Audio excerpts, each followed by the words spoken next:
What's going on, guys? It's your man, Ed Hayes, the wholesale coach here, back for another episode of the Wholesaling Mastermind podcast. And in this one, man, highly anticipated, y'all. I know y'all about to go crazy for this one. We got the man, the myth, the legend already out here.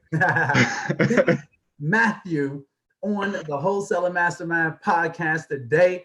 Out here to drop some gems on the community, man. Some of y'all may know him from his channel. That's at the time of us recording this, I'm sure he's about to be topping like 10K plus in no time. Have you topped it already? No, not yet. No, not yet. Probably by the end of this month. Hey, let's go. Let's go. So my man's is out here, man. How's it going, Matthew? I appreciate you coming on, bro. Thanks, Ed. I really do appreciate you and just this whole platform and just being like one of the OG, YouTuber wholesalers here on this community, just dropping gems, dropping value. Yeah, I really appreciate it, man. Man, hey, it's my pleasure, bro. It's my pleasure to have you on, man. I really, really mean that. I've watched you literally blow up on YouTube over like this last year, bro. I really mean that, man. I remember some of your first videos just kind of going crazy. I'm like, man, this is okay. I like this guy. Yeah, go ahead and hit that subscribe button. And, a ton of other people have as well. So I'm really glad to have you on, bro, so we can just have a conversation, drop some gems for the community. So just, for people who may not know who you are, why don't you just give them a little bit of background, just tell them who you are and how you got started out here. Yeah, for sure. My name is Matthew. I go by Biz Matthew on YouTube. That's my channel's name. I started wholesaling probably early last year. It took me a while, actually 8 months to get my first deal. And then once I got my first deal, I just started documenting my journey in wholesaling real estate and just entrepreneurship and learning how to just reach that financial freedom that I know a lot of you all are looking for through real estate. And so I just been, documenting it and actually working into the business, getting more wholesale deals on a consistent monthly basis. And that's currently where I'm at. Hey, man, we loving it, bro. We loving the journey, man, for real. It's been one hell of a journey. But talk a little bit more about that first deal, bro. Like that, I know a lot of people watching this are probably out there trying to get their first deal and whatnot. So you said it took you 8 months. Talk a little bit about that journey. Like, what did it take you to get that first deal? Yeah, so I started because I wanted to really commit to one thing more long term, and I felt like real estate was the thing I wanted to commit to, because before I was doing like e-commerce, selling t-shirts online, doing drop shipping and everything like that. I actually did okay with it, where I can live off of the money and stuff like that, but Nice. that kind of fell through, and I wanted something that I know would sustain me for the rest of my life. And I knew millionaires, all of them, or like wealthy people that have real estate. So I was like, okay, where's the best way to start? And so I felt like wholesaling was a good way to start in real estate. And so I started that journey early 2019. And at first I got like a course and a mentor and did different things like that. And they were teaching texting. And I think because I wasn't so much under so much pressure, because I was still getting income from like the t-shirt business and different things like that, I wasn't consistent or persistent in my wholesaling journey. And so that's why it kind of took me a while, because I would do things here and there. I wanted to do like daily tasks on a consistent basis. And after a few months, it was like the summer of 2019, I was like, okay, I need to buckle down, be consistent, pick one marketing technique. And that's when I went into direct mail, like the dinosaur of all marketing techniques. Right. It is expensive, but, I felt like in my market, it could have worked, and it did work. And so I started being consistent with that, and then sending out postcards, got a call from someone, set up an appointment, locked it up, and then I had to find a cash buyer, and just going through the ups and downs of that deal, finding the cash buyer, following up with the cash buyer, so she can, actually buy the deal and different things like that. And that first deal I closed in August of last year, and it netted me almost $14,000 for my first deal. let's go. Hey, that's one hell of a first deal, man. Right. But after that, you like, look, I'm locked and loaded. Right. Hey, man, that's what's Exactly. up, though, man. So, Uh-huh. but now, so is direct mail kind of like your thing now? Is that like your main marketing strategy right now? Yeah, for sure. I still do direct mail marketing. I send out postcards every single week. Awesome. And with marketing, and I also do some cold calling. So like if I do like a very niche list, I may cold call them. I still send out like direct mail. Mhm. But if it's a smaller list, and very niche, like driving for dollars list, like a probate list, Right. I'll cold call that list. And so, but direct mail is still the bulk of my marketing. That's your bread and butter, huh? That's, Yeah, that's your yes, bread sir. and butter. Hey, look, I tell people all the time, like, look, man, everything works. You really got to find out what works for you, though. And like, what works for your budget, what works for your time, what works for your schedule, Mm, like things like that. And that's how I like to try to tell people to think about it. It's like anything can be done when you do it right and you get enough volume and you do it consistently. You're gonna get deals because people need help. So you know what I mean? It's like we don't have mhm. to make this stuff up for real. So Yeah, yeah, don't exactly. ever I think that it's mean, possible. right. It just depends on, like you said, the person and kind of looking at their market and seeing what works for them. But the main thing too is kind of just to stick to one, especially in the beginning, so you won't get like distracted with so many different marketing techniques. Yeah, I Yeah. totally agree, man. I know a lot of people definitely come out here and they're kind of all over the place and they never really kind of master one thing or get into it enough to actually kind of get it. Then you're just off Hmm. to the next one, off to the next one, and then everything's Right, exactly. halfway done. So yeah, great advice, great advice. All Hmm. right, so I know that you just recently closed a 20K deal, right? So I want Right. to talk about that, right? But Yeah. but but yeah, I just kind of want to get into that or whatever because I know a lot of people they like, yo, 20K deal, your first deal was 14K, so it's like you do this stuff, you know what I mean? So I just want you to kind of walk the audience through that 20K deal a little bit. Yeah. So I got this lead in probably in the beginning of like the COVID and things like in March of this year, Right. 2020. And it was actually a driving for dollars lead. Nice. And it was a property that I saw was distressed. So I put it down in Deal Machine app and started sending out like postcards to that address. And then got a call in, and I actually got a call in from the owner's girlfriend, Mm, and they were interested, in selling the property. yeah. And the deal is with that property, the owner father passed away because it was the father's property. And Mm, so now the son was in the process of probate, inheriting this property and sure. going through that whole process of probate. And so they just let me know, hey, we still have to go through probate. We want to sell this house, but with COVID and everything, a lot of the courthouses and departments, they're really slowed down. Some of them are closed and different things like that. Mhm. And still over the phone, I still got a good amount of information like about the condition of the property.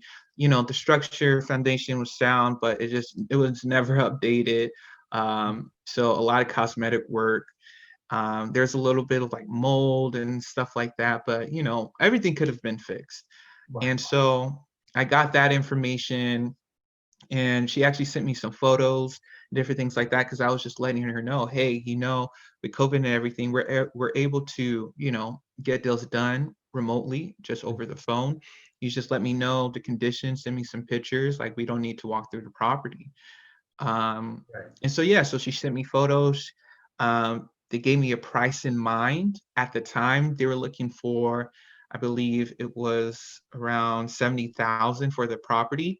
And the Mhm. property is in a good area around like where I live in Chattanooga, Tennessee. A good rental area. Property all fixed up is probably worth around 170, and they're looking for 70,000. So I knew right away it was a deal. Sounds a break But already. right. But that's like if you would flip the house, and make it really nice. But if you were rented, it could probably rent for around 1,000 or 1,100 a month.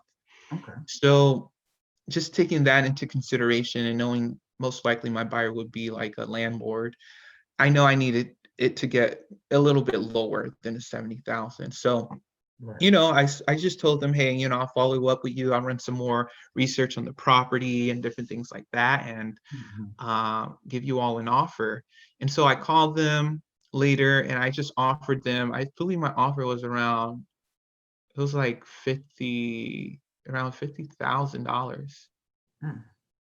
Um, and yeah, they weren't, interested at the moment with that price, but Right. um, I know that I had to be at that number in order for it to work for a landlord, Mhm. in order for them to put money into the house and, get money back when they rent the property out for around 1,000, 1,100 a month. And so from there, they were telling me, hey, we're getting other offers. We're, talking to other investors and different Of things like course. that. So of course, but I kept them in my follow-up lead because I knew it was a hot deal, good area, and they were motivated to sell. So this was like back in March or April. And so I would just follow up with them once a month. Hey, how's it going with the probate process? How are you guys doing during this time, during the pandemic, and different things like that? And we started on the phone. I just ended up texting them with the follow up because it seemed like they prefer texting. So, Mhm. and all my communication was done directly with the girlfriend, not even the son of the, property owner. She Right. was just a communicator. And so, we are just texting. I just check in here and there. And yeah, they're telling me, and then eventually end of July or no, end of August, they were done with probate. And they had to do different things before that. Like they had to list the property in order to make it known to like any debtors or anybody. That's Mm. just the process of probate. Like if there was any liens or judgments on the property. And so all of that was done and they were ready to close. And so I actually viewed the property and I walked the property and saw the property with them, got to build more rapport with them, Right. just connect with them. And they have a little baby and different things like that. Right. So that was really nice. And yeah, so I just kept on building rapport with them and just checking up on them. And then I gave them an offer. I was like, yeah, I'm still around 50,000. Like I didn't change my price, even though they were looking at $70,000. Right. And yeah, and of course on my channel, I document the whole process and I actually Mhm. show like my audience the text message receipt of Okay. that deal, which is crazy. Right. Right. Um, and yeah, just that whole follow up. And so eventually, they were ready to sell, but I just wasn't budging on price. And so they came back to me and said, hey, can we do 60,000? So they went down on price. So I was like, okay, I got something here. And then I sent them an offer. Hey, the best I can do was like $53,500, Right. like a random unique number, Mhm. to show that like I was really thinking about it, Right. like doing my repair costs and everything. Mhm. Um, and they're like, "Oh, I can't do that. Can we do 58,000?" And I was like, "Okay, 58,000 is what I can do." And so, Right. when they told me that, I knew it was a deal, but I said, "Hey, if we can do 58,000, we need to get an agreement done today, and I need access to the property." And so they were like, "Yes, 100%." So I sent them the contract, docu-signed it, they signed it, Mm. and then, yeah, but I still had to show the properties to my cash buyers. And Right. so they were still hesitant on me like getting access completely to the property without them being there because they had some valuables in the property. Gotcha. So whenever I showed the property, the seller was actually there. Even though the property was vacant, they came on the appointments. Right. Interesting. Okay. Yeah. And so with that, I show cash buyers the property and I just let the sellers know, my partners and investors, the people who fund this fund this property are going to need to see this property. And so that's kind of how I phrase things. And I know a lot of beginner wholesalers are like, how do you deal with the seller being at the house, Right. or different things like It that. doesn't And always work that smooth, man. I've had right. buyers kind of snake me before, man, for real. Like literally Really. kill my deal and stuff, like right in front of me type stuff. Like we about to fight, like Wow, yeah, that's crazy. good old Chicago. Right, right. Well, yeah, and it's crazy because yeah, even I'm always hesitant of that. Of course, I prefer it to be vacant, just me and the buyer there. But I let the seller know that, hey, these are my partners, they're my investors, they fund the deal. Yeah. And I let my buyers know, hey, the seller's going to be there. If you have any questions about the house, the price of the house, just keep communication between me and you, just to respect the seller's time and their area and different things like that. Mm-hmm. And so I let the seller know and buyers know, communications through me. Like, because you have to kind of show that authority and, control the deal as much as you can. 100%. And so that's what happened. And yeah, I only had one showing actually. And only two buyers came out. Both of them sent offers. Um, I was like advertising this property for around $80,000, and I got it under You was contract trying at to get a 58. bag. Right. You got it the I right way. know. So that would have been a 22,000. Wait, I actually was like 83,000, so it would have been like 25,000. I think I was trying to make 25 grand, but Mhm. I two buyers came. One buyer messaged me later. Another buyer was just right there, and I knew he was more serious about it, and so I just talked to him right after we reviewed the property. He gave me an offer like 75,000. I said, hey, the lowest I can do is 78,000 because I wanted to hit 20K because I never hit 20K yet on a wholesale deal. So I was like, hey, the Right. lowest I can go is 78,000. And I got to build rapport with the buyer. I think that really helped, and he was okay with $78,000 because he was talking to me about the different things he does like with his family, and he has like adopted children. So I got to connect with him with that, Mm-hmm. and yeah, so we locked it up at 78K, sent it over to the title company. And yeah, probably closed probably 2 or 3 weeks later after that. So, because the seller has a job and they just needed time off in order to close. Right. And the buyer was pretty eager to buy too, just That's super was on interesting. top of everything, like sent the EMD on time and everything, the deposit. And So I'm curious yeah. though, like, did you have any issues like with the buyer or the seller when it came to your assignment spread? Because I'm sure a lot of wholesalers watching this, they're like, oh man, well, how did you know what I mean? Like everyone knows what how that, like so Right. how did you go about like, or did you have any type of conversations like that where anyone was balking or anything? Well, I mean, with the seller, I didn't have to communicate anything because, they knew I was making money and they knew I was bringing investors in. But because of COVID, like the title companies here, the seller and buyers, they don't meet together. And Mhm. so like a seller signs and then the buyer signs. So it's separate interactions. And then if they look at the HUD statement, it's already done. Like if they see the 20K, there's nothing they can do about that. Like at closing, once they come, like they don't know how much I make until they sign the papers and get the HUD statement. So, um, and So so you it's said you like, just worked it out. You're like, oh, right. And then with the great. buyer, It is yeah, what it is, exactly. Right. And so with the buyer, yeah, because I send them assignment contract beforehand and they see that I'm making 20 grand. Mhm. But the thing is, when you build enough rapport with the buyer and they understand what you're doing. I say, hey, I worked hard for this deal. I've been following up with the seller for 6 months. I put time and money and energy into this thing. So Mhm. I know this is a deal, and if you don't want it, I have buyers who are submitting offers on this deal. And Straight. so I just let them know that, and um, you know, they would buy. And I'm fine with not going with the buyer if my fee is too high for them, because I'm all like, okay, well, I totally understand. I have another buyer in place. But Mhm. with this particular buyer, I mean, he buys properties from other wholesalers, and so he's seen assignment fees before, and so he's used to the whole process. he thought I was gonna make like around 10 grand, but I was making 20 grand. But like he even mentioned it, but he was all like, it's whatever, it's fine. I'm getting a house and another rental property because he's trying to build his portfolio. And so for him, it was no big deal. And You need yeah, to and get some of so that Biz Matthew coaching on how to get these deals out here. He's trying to get. yeah. I Yeah, mean, brother.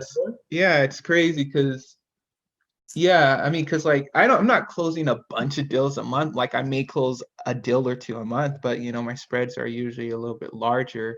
I mean, my average is around like 12 grand a deal, so it's not bad. Yeah, that's healthy for real. Yeah, it's healthy. And so if I can get $500 on deals before, bro, I'm like, no, why? yeah, no, yeah, me too. I mean, I got in the lowest deal I got was only about $1,000. And so, but like I noticed for me, like even though this deal, the follow-up was long, it wasn't that difficult. But like I had deals where I like that $1,000 deal, like I worked so hard for that deal. It only made $1,000. Like I can rank them, and like the biggest deals I got, the easier it was. I don't know, like the smaller deals, I'm dealing with more difficult sellers. And so, they're going through a lot and different things like that. And it's Preach, just my brother, it preach. right. It's just Tell more stress. It's just more because you're really helping them out, and a lot of them sometimes have attitudes and they don't want this, they don't want that, and so it's like, Yeah. but like, yeah, it's crazy. Man, that's real interesting though, bro. Man, that's one hell of a journey though. That's I think like a big thing about that deal is just like that follow-up process, like actually keeping those people in that pipeline. Like you were following up with people for 6 months. And that's a lot of people don't realize that, some deals are going to take that long, if they have Right, to exactly. or they got to do a short sale, or it's like so many different ways that these deals can go that you have to be in it for the long haul. And when I think a lot of people kind of get into it, kind of just thinking like get rich quick, I'm trying to make $10,000 in 30 days type stuff. And they kind of poop out a little bit too early. You know what I mean? Right, exactly. I'm seeing people out here getting $20,000 in a week, and I'm trying to have $100,000 a month business in 2-3 months from now. Like everyone wants that, but it's just right, exactly. like people don't have realistic expectations a lot of times. Yeah, for sure. And I mean, I do talk about that on my channel too. Like, common misconceptions or what I wish I knew, even though I do have content about that because, it's entertaining, like, oh, make 10 grand a month, things like that. Yeah, I make videos about that, but I also make realistic videos like, hey, you guys, like, this is what it would take to do this. It won't take 30 days. It may take you a few months in order to get your business up there. And yeah, so that's why I try to preach on my channel. Man, and people need to hear that too, for real. So, but I'm glad that you mentioned your channel because that's an excellent segue to the next question I wanted to ask you. I want you to kind of talk about that, kind of talk about the YouTube channel. Like what got you started on YouTube or whatever, and talk about it now. Like, how's it going? Yeah, for sure. Yeah, I just started it because I just wanted to document my journey and just look back at it and be like, wow, this is where I started and this is where I'm at now. And, and I can see that even now, and it's a great inspiration, just seeing my growth, but how I'm going to look back on it like 5 years from now or 10 years from now, where I'll be. So that's kind of what I wanted to did it for, just to document myself in that. While documenting my journey, it just shows that other people in my position can do the same thing. That, you don't need a lot of money. This where I started. You can look at those videos of where I started and you can start there too. And just teach people the ups and downs of this business, add value to them. And when I'm, perfecting my skills, I can teach people those skills on my channel. And then just I want to really show like just the rawness of it too, like because I felt like at first, like a lot of people on YouTube, they wouldn't be concrete about things, or like some of my videos is just very like instructional videos, like, okay, we're going to go on the software, I'm going to show you how to do this. And I didn't really find a lot of people doing that on YouTube, and I really want to bring that out because usually people put those in courses. And so I want to put those type of videos also on my channel. And yeah, just build on my brand a little bit too, and get some more awareness and network with other people around the country with wholesaling. Because I mean, by putting yourself out there, other investors may reach out to you for deals or and joint ventures and different things like that. And yeah, and it's just also it is another source of revenue for me, another income source, just with the ads and affiliates and Mhm. the different resources I offer too. Yeah, man. Yeah. YouTube is a game, man. I like YouTube a lot, man. I'm not gonna lie, for real. But I love that. I love that thought process of how you said that, like you started because you wanted to document the journey. Like I love that, Mm, for real. Like I think that's really really cool to like be able to go back and be like, yeah, 5 years ago I was here, and even like your future kids and stuff like that to be able to see it. Like, man, this is where I come from. And that like, man, that's pretty legendary. I never really thought about right. it, but I like that thought process a lot, for real. Yeah, yeah, yeah. Thank I know you. that you guys started, like, if I'm not mistaken, though, like, didn't you say that like you guys started with like you were doing like drop shipping and selling t-shirts and stuff like that or whatever? Like you've been on YouTube for a little minute. Like how long has it been? How long have you been on YouTube? Yeah, I started back probably in 2017 with that channel, but I mean, I wasn't as consistent with that, like putting videos on YouTube about it. And Wow. so I think when I started making wholesaling videos, I only had 200 subscribers, like 250 subscribers. Mhm. So like the bulk of my subscribers definitely wholesaling. Yeah. Um, but I just wasn't uploading as often. But yeah, I started doing drop shipping at first. And yeah, it Little was drop pretty, shipping. So yeah. you actually tried it out and it was working for you, or whatever, but you decided you end up like kind of just letting that go. Like, look, I want something. Yeah, because there's definitely ups and downs in it, and I didn't like the layout, the business model of it so much. How Mhm. you're drop shipping directly from China, and just the shipping time would take so long, and people are used to Amazon 2-day shipping and different things like that, and so just wasn't sustainable. I could have like started having my own warehouse or white labeling things from here and shipping it there. But I just wanted to shift another business. So I was like, let me do real estate and really concentrate on documenting my journey this time and be consistent with my uploads. And so yeah.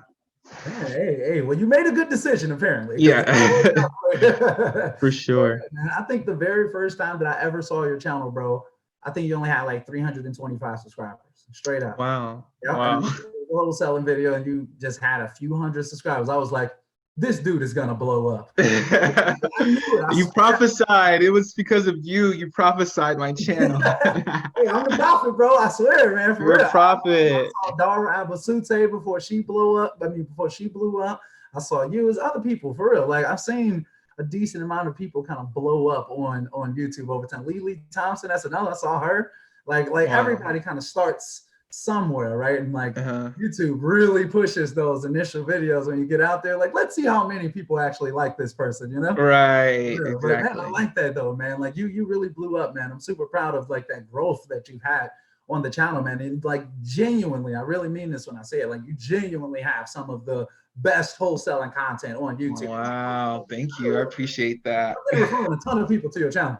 For real. Like, y'all check out this dude. Like he's putting out everything out here for real and documenting the journey. I feel like that's the best part. That's what I like the most about your content, is that you document everything, and like you're going through deal breakdowns and stuff like that. People love that type of stuff, for real, Right. for real. So super, super helpful to actually see people doing it, for real. Thank you. Yeah, I appreciate it for sure. Hey, it's my pleasure, man. So, but hey, look, this is not even your first rodeo, though. Like, talk a little bit more. Like, you told me that you were on the Wholesale to Millions podcast as well, right?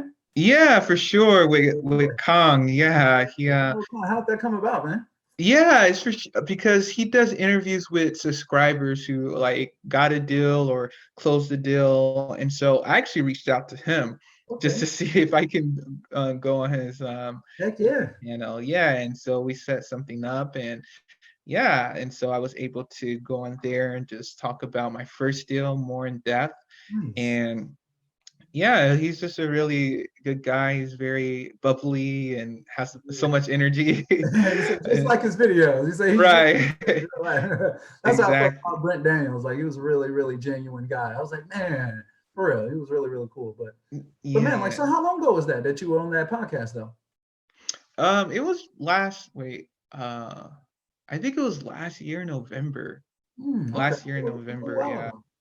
It was Yeah, like like right after that, the one deal that you had got or whatever, right?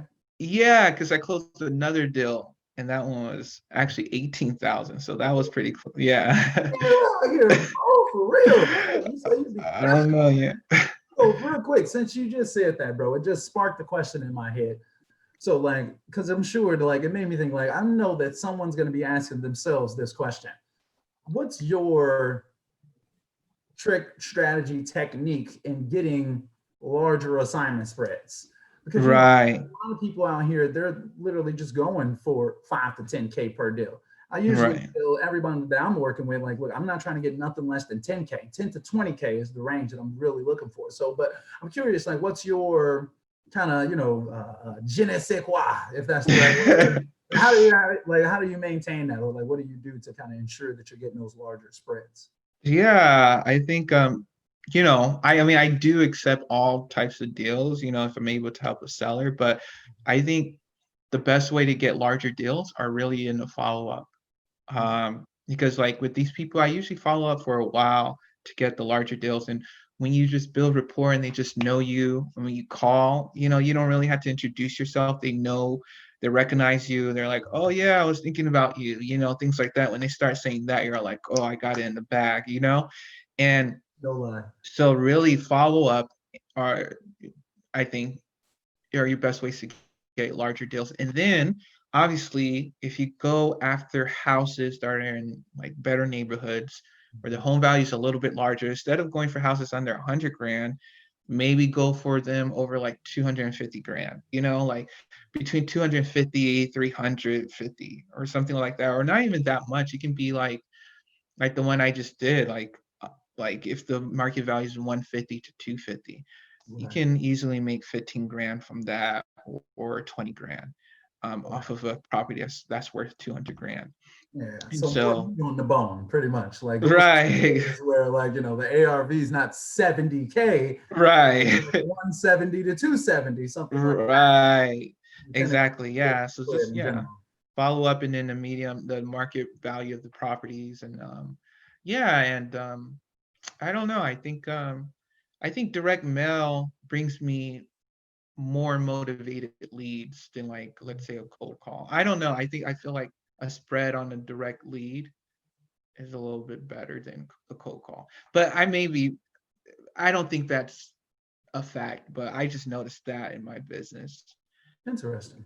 Yeah, I don't Yeah, know. that's really interesting. I'm curious, like, are you tracking those numbers though? Like, No, I should. yeah, I should.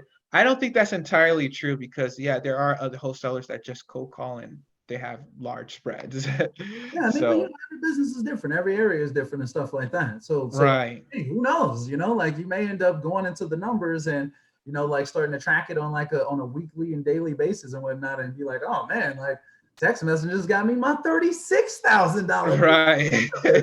Yeah, Exactly. hey man, that's what's up though, man, for real. So Mhm. just for the audience though, because that sparked a thought or whatever. I do have a new conversion spreadsheet coming out, so you may want to check that out too, bro. Really? It's just a lot more detail where like on a daily basis you can kind of just track your numbers just on the Mm, spreadsheet. So then it's just real simple and you know exactly where the majority of your deal flow is coming from and actually right. tracking your KPIs. So what's not tracked is not improved, or however that goes. You know what I mean? Mm, That's how I think about it, at least.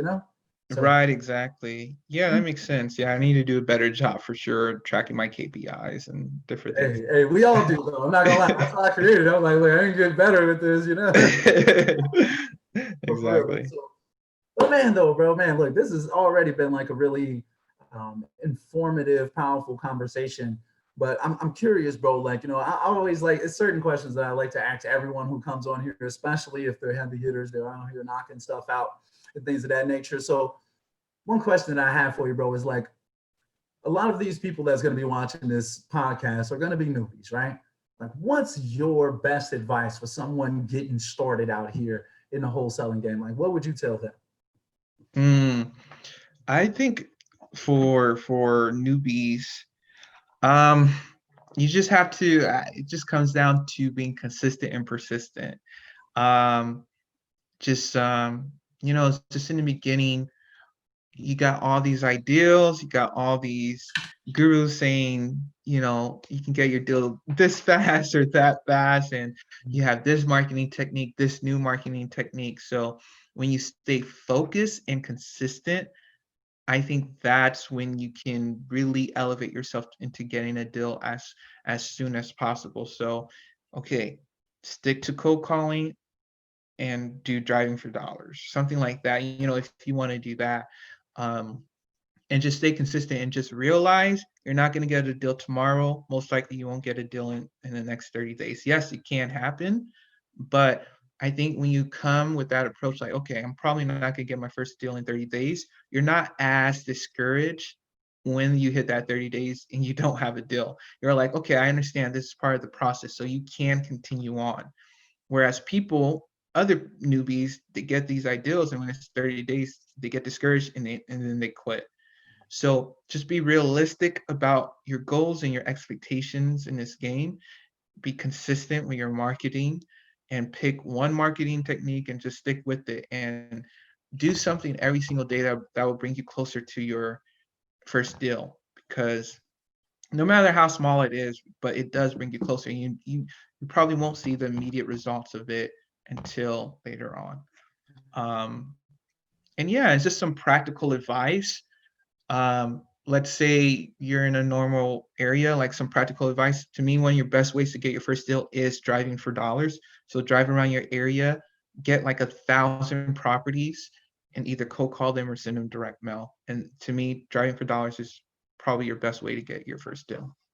Man, okay. Hey, man, look, dropping gems out here, man. For real. I love how you said that, like, be focused, stay Hmm. consistent, like don't be all over the place. I think that that's such a valuable game right there, for real, because especially even just getting started, like the focused aspect, I think is important.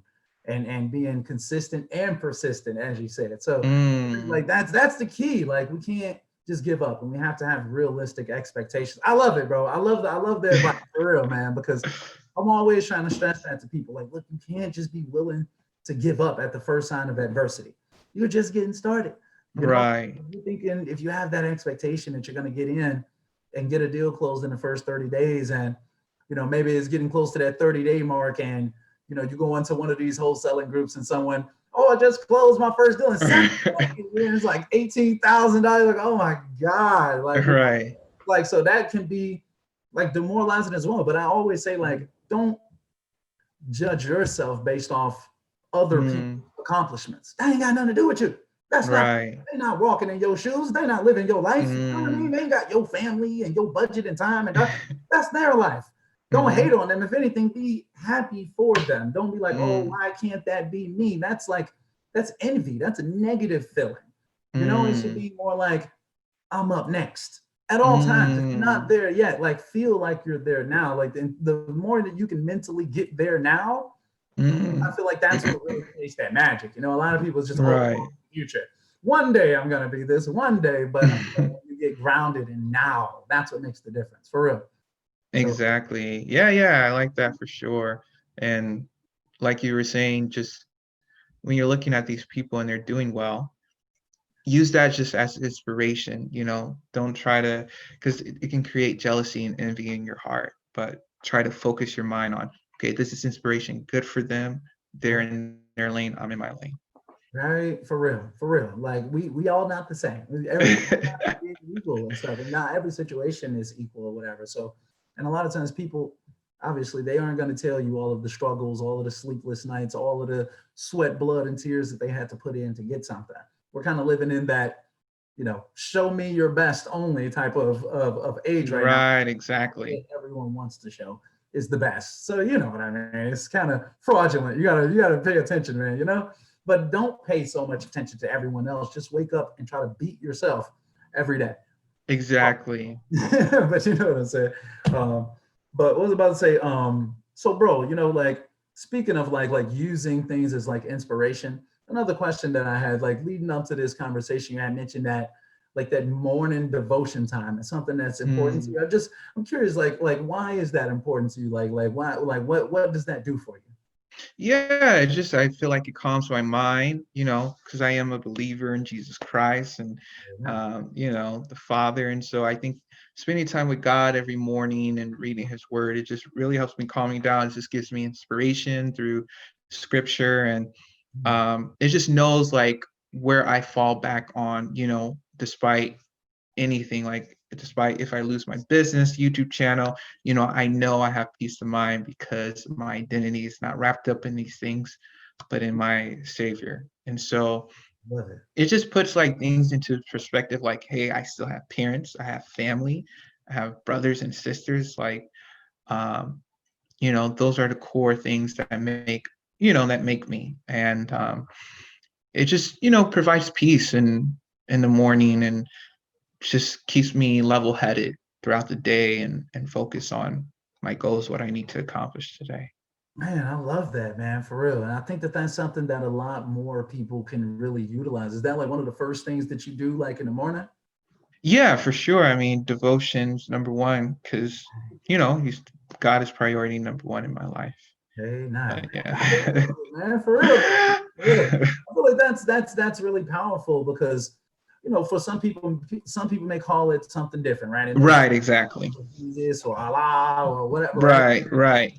Having something that we can kind of lean on, something that gives us that comfort, like no matter what happens, I know that I'm in safekeeping. I know that I'm gonna be okay. I know Right. to persist. I feel like that feeling, like man, that's like one of Mm, the most comforting feelings in the world, and it helps people grind.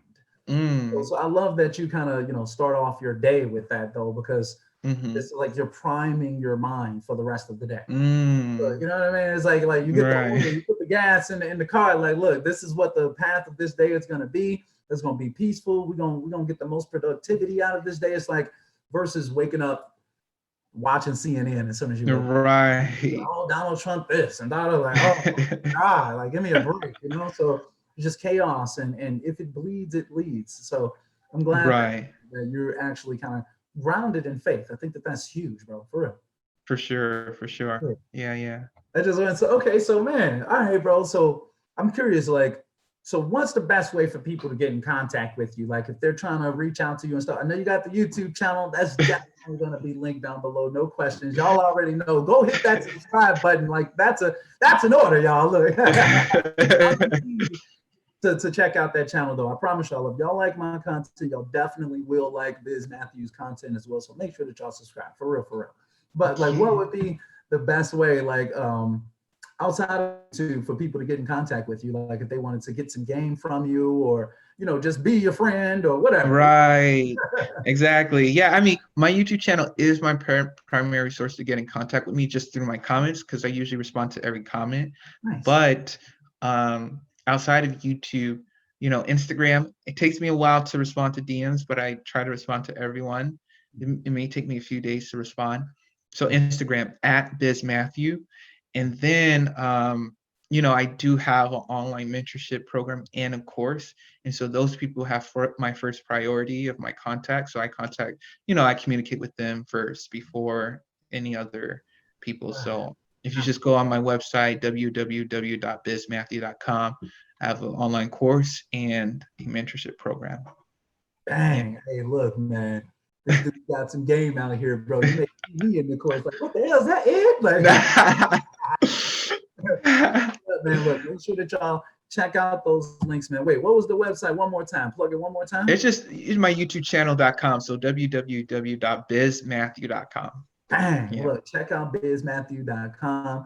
My man's like, if y'all trying to get coaching courses, like he's got the game, he's closing big boy deals out here, not playing no games out here, man. Hey, for real, man. That's what's up, bro. For real. Super impressive journey, though, man. I'm curious, like, is there anything that we didn't cover? I just want to make sure. I feel like it may be a thing or two that we didn't cover. Is there anything that you kind of want to mention to the audience? No, I mean, that's pretty much it. We broke down the deal. We kind of talked about the journey and tips about what you can do as a newbies in this business, and just, about life and stuff. I think we pretty much covered everything. Nah.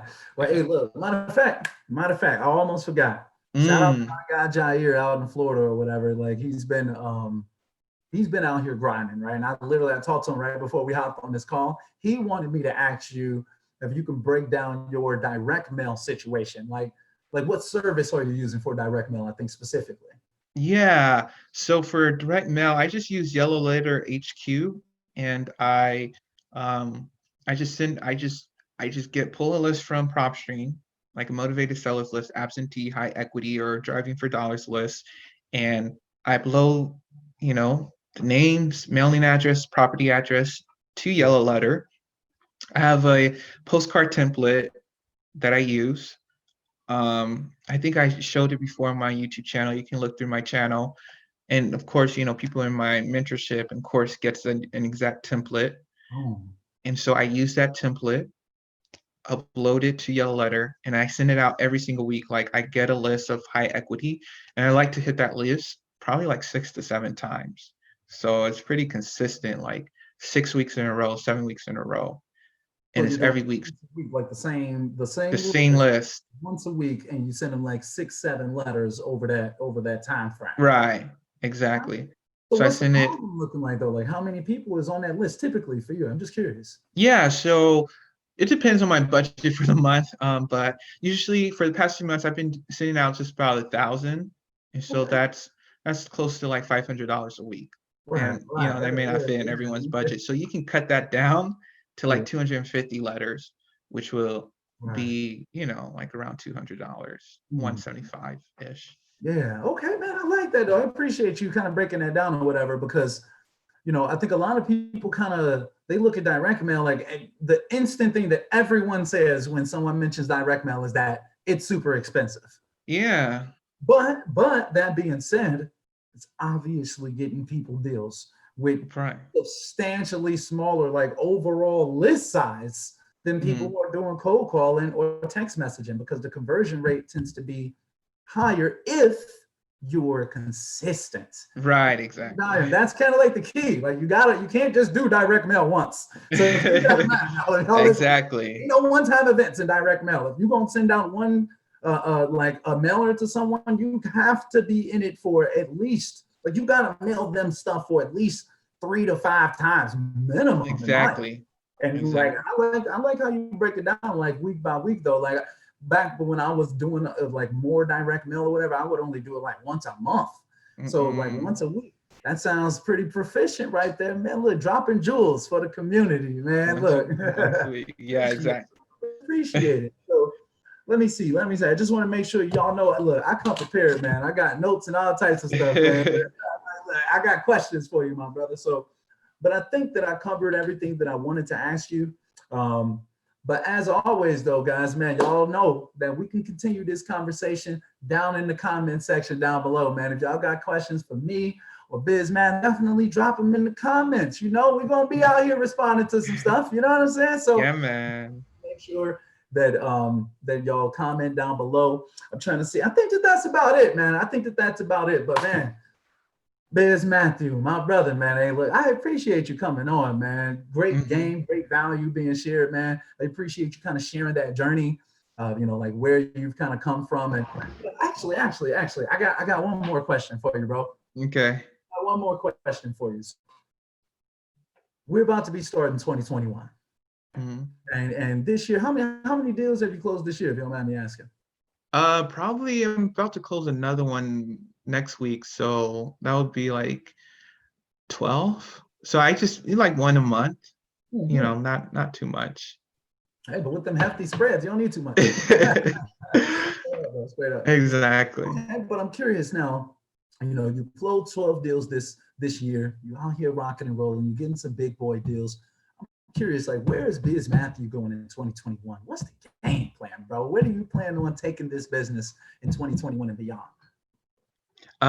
Just in 2021, I think I'm going to continue wholesaling, maybe build out more of a business, hire some cold callers, and scale the business more and take myself out of it more. Right. Um, and as in, doing other people doing the follow-up, other people doing the calls, and setting up the mails and pulling the lists and different things like that, and just network more with other wholesalers around the area, even across the country, just put myself out there more and just grow the YouTube channel, create engaging content.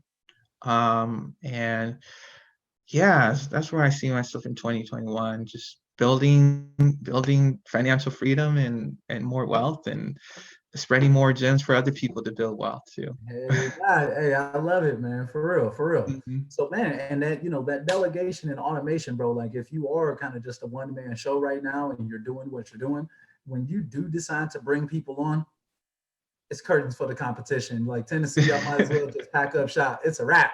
Just letting y'all know. Straight up, man. So, but yeah, man. Hey, I appreciate that though, bro. I appreciate all of that because I think that a lot of people are going to be watching your journey. So please do keep posting that valuable content for the community, man. We love it, bro, for real. And I mean it when I say it. Like, you may legitimately see me pop into the course or something like that, man. I mean, grab some of your gems and whatnot and support the culture. You feel me? Support the culture. Right. Day, you feel me? So for sure. But yeah, no, bro, man. Hey, bro, look, I appreciate you coming on, man. It's been one hell of a podcast. This has been a great one, man. I'm sure that the community is going to get a lot of value from this one. So, man, look, as always, if y'all watch to this point and y'all haven't hit that like button, what are you really doing, man? Go ahead. Like it. So show your brother some love. Smash it. Just smash the like button. Just gently tap the like button. Don't break your phone. You know what I'm saying? Just go ahead and show some support and love. If y'all haven't subscribed to the channel, make sure that y'all subscribe to not only the Wholesale Coach channel, but subscribe to my man Biz Matthew. He's dropping gems out here. All right. So anyway, guys, we're gonna go ahead and wrap this thing up. Unless you got anything else you want to add, my brother. No, my battery's getting low. I need to grab the charger real quick. Oh, Shuggy Duggy. Hey, look, we about to wrap it up, then, guys. Okay. Hey, until next time, guys, we are out. All right, let's start the recording. Bang, there we go.